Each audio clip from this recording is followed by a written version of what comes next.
With irrefutable evidence, Jack was skeptical. The 30-minute trip felt like a marathon. Annie took him to her eerie home. Am I being punked? Sure. Entering the room, the kids seemed set for a family show. As Jack saw women yelling for their dads, he tried to recall memories in his mind. But after all that digging, he had no luck. Then Annie introduced herself as a part-time superhero juggling 3 jobs: cooking, cleaning, just living the dream. Still working away? You think we can afford all this? The harsh reality hit Jack like a ton of bricks. When he went to the restroom to collect his thoughts, the open window started whispering sweet nothings of escape. But just as he ran to the roadside and looked around to hail a taxi, he got caught red-handed. He gave up escaping, returned to the restroom, and donned clothes borrowed from a friend's husband. Faced with Jack's reasonable questions, the trio quickly concocted an excuse about just not fitting. It was all for his tireless contributions to the household translation. Him absolutely exhausted. Fanny showering him with compliments, Jack soon came to grips with the fact he was a top-notch guy. That night, he even volunteered to cook, but as the only son of the world's third richest man, let's just say he wasn't exactly. Not only did it taste iffy, but he nearly turned the whole kitchen into a disaster zone.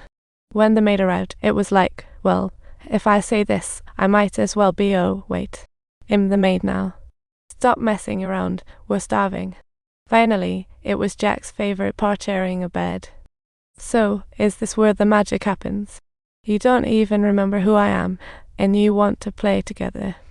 Yes, great. Fortunately, Annie had a plan. She got a blanket, telling it like a story. And she regretfully said, remember, you promised to sleep separately for 30 nights. Jack was not with amnesia. How could he recall that? Before he could even ask, Annie dragged him to the storage room.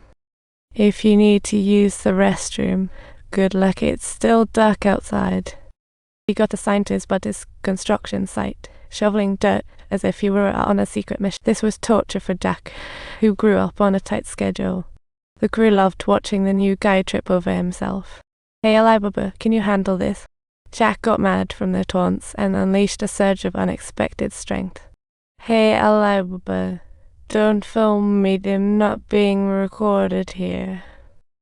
After finishing work in the afternoon and returning home, he had been worn down to such an extent that he just flopped onto the couch, resembling an elephant stranded in a desert. Annie pretended to care, throwing out a few words of encouragement before pulling out a shopping list that looked like. Ultimately, he got lost in Anna's constant praise and dragged his tired self to the supermarket.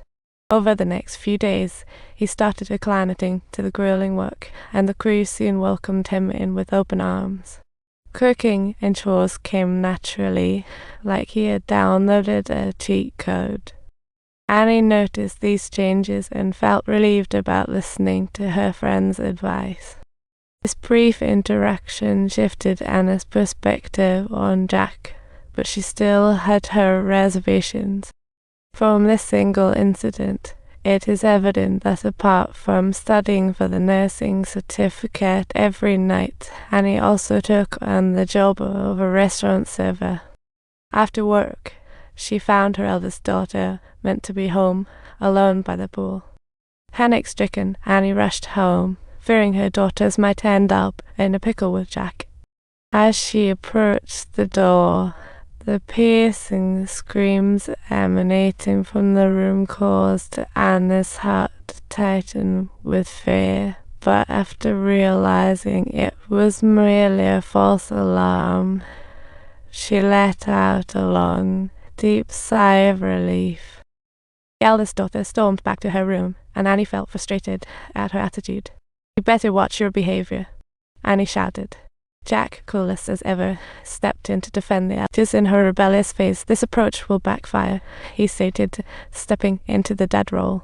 Realizing she missed the mark with that comment, Annie tried to explain, but Jack was already storming out the door. She returned that evening, and after a few hours of cooling off, Jack was calm, and Annie admitted she had messed up. In the cramped room, they sat face to face, discussing future plans like 2 agents on an undercover mission. Subtitles. They exchanged stories about what happened at work. Although Jack is now Anna's husband, this was actually their first time sitting down and having a proper chat like this. Ironically, the exchange shifted their dynamic in unexpected ways. With no time to spare to take care of her daughters and her eldest daughter being so unreliable, Annie began to try letting Jack take over and accompany the younger daughter to school events. Jack's vibrant personality and radiant smile made her beam with pride to other parents like he was a superstar. "This is my daughter." When she learned the eldest girl had a crush but didn't have the guts to confess, she rolled, "But I prevented it," she said, sounding like an overjoyed parent trying not to meddle. Jack treated each kid with love, winning their affection, and they all became one big happy family. Suddenly, Annie noticed the training wheels were gone from her little girl's bike, and Jack's proud demeanor made her ponder life's complexities. This life was indeed blissful, but sooner or later, Jack would get his memory back. After much deliberation, she decided it was time to spill the beans to Jack. But when she saw the pure, joyful smiles on the kids' faces, her courage to speak vanished like a fart in the wind. Annie stammered and stuttered for a long time, still unable to find the words for what she needed to say. Unable to find the right words, she fibbed that today was actually their wedding anniversary. Thus began their first official date, much like a comedy skit waiting to happen. They danced in a raucous tavern and chatted about dreams by the breezy pier. Under the intoxicating influence of booze, their lips met for the first time. Jack earned the right to bed, but it was short-lived. Trouble struck as Annie truly accepted him.